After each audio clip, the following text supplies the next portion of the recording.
It's time to order light fixtures for the house, so I'm off to meet homeowner Helen and get a tour of a shop where they make lanterns, chandeliers, and other light fixtures by hand.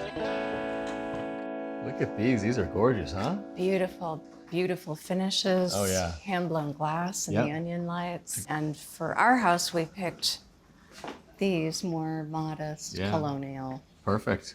Hey, Dusty. Kevin. How are you? Hi. Helen, welcome to the shop. Thank you. We're just admiring your handiwork here. Oh, thank you very much. I understand you ordered a chandelier for your dining room Yes. table. Do you want to see us making it right now? Yes, All right, that'd be let's go awesome. take a tour.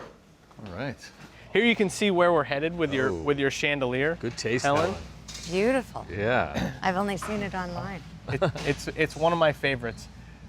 It consists of a bunch of different parts. We have the hub up here that flows into the main stem here where all the arms are bundled together and wrapped with a decorative wire wrapping that flows into the graceful bottom curl and ends in a decorative hook on the end. Cool.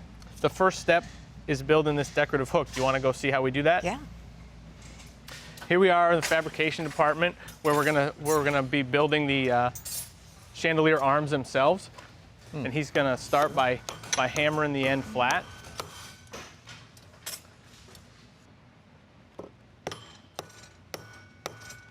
So once we start the flattening out the hook with the hammer, we can then put it in the roller and flatten it out even further so that it forms that hook on the end of the chandelier arm that's decorative, that probably made you choose the chandelier.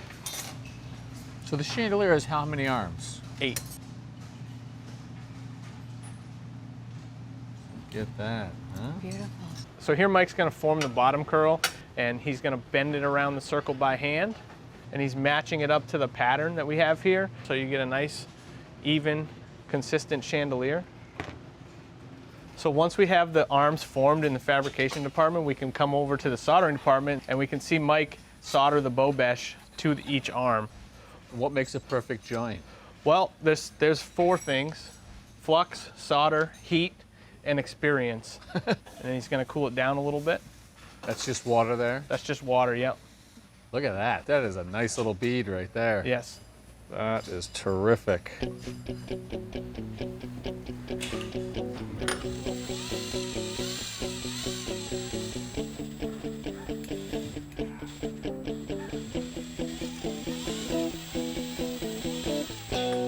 Now we're going to apply the finish to it. We have a 4-step process. The first step, we put it in a cleaning bath to remove flux residues, oils, greases, anything that was part of the production process prior to this.